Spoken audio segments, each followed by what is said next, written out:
Farg'ona viloyat adliya boshqarmasi, tuman shahar adliya bo'limlari, davlat xizmatlari markazlari hamda fuqarolik holati dalolatnoma yozuvlarini qayd etish organlari tomonidan 2025-yilda ko'plab salmoqli ishlar amalga oshirildi. Jumladan, davlat xizmatlari markazlari tomonidan 2025-yilda 2 milliondan ortiq davlat xizmatlari ko'rsatildi.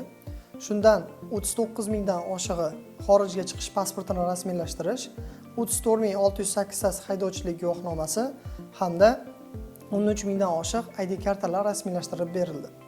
Davlat xizmatlari markazlarining tuman shahar hududlarida joylashgan filiallari tomonidan 33 mingdan oshiq davlat xizmatlari ko'rsatildi. Aholiga sifatli va tezkor davlat xizmatlari ko'rsatish yuzasidan har bir tuman shaharlarda navbatsiz xizmat ko'rsatish maskanlari tashkil etildi. Mazkur maskanlarda 2025-yilning o'tgan 4 oy davomida 300 dan oshiq tezkor xizmatlar ko'rsatildi. Shuningdek, mazkur maskanlarda 1-2 guruh nogironlik bo'lgan shaxslarga, homilador hamda 3 yoshga to'lmagan farzandi bor fuqarolarga navbatsiz xizmat ko'rsatish yo'lga qo'yildi. Tuman shahar fuqarolik holati dalolatnoma yozuvlarini qayd etish bo'limlari tomonidan 2025-yilda 148.563 ta dalolatnoma yozuvlari qayd etilib, shundan 96.422 ta tug'ilish, 28.536 ta nikoh, 4.886 ta ajrim hamda 18.729 ta o'lim haqidagi dalolatnoma yozuvlarini tashkil etadi. Viloyatimizda o'rtacha nikoh yoshi 25 yoshni tashkil etib, 30 yoshgacha bo'lgan nikohlar 23.510 tani, eng ko'p nikoh Buvayda tumanida, 50 yoshdan yuqori bo'lgan nikoh 123 tani tashkil etib, bu ko'rsatkich eng ko'pi Farg'ona shahrida tashkil etadi.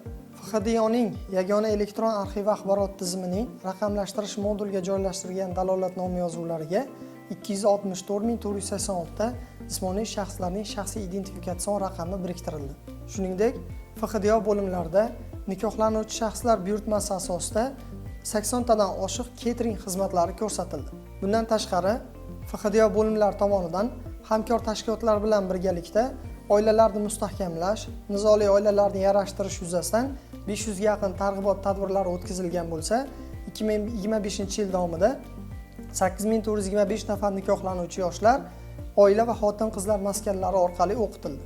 2025-yil 1-martdan 31-avgustga qadar o'tkazilgan hech bir shaxs hujjatsiz qolmaydi huquqiy aksiyasi davomida hujjatlarni tekshirish va xatoliklarni tuzatish burchaklariga 33.982 nafar fuqarolar tashrif buyurgan bo'lsa, 74.043 nafar fuqarolarning oila tarkibidagi xatoliklarga tuzatish kiritildi.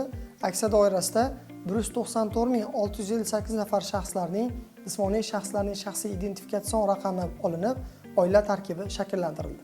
Bundan tashqari, viloyat FHDYo arxivi tomonidan 25 mingdan oshiq xizmat ko'rsatilib, shundan tezlashtirilgan arizalar soni 2534 tani tashkil etadi.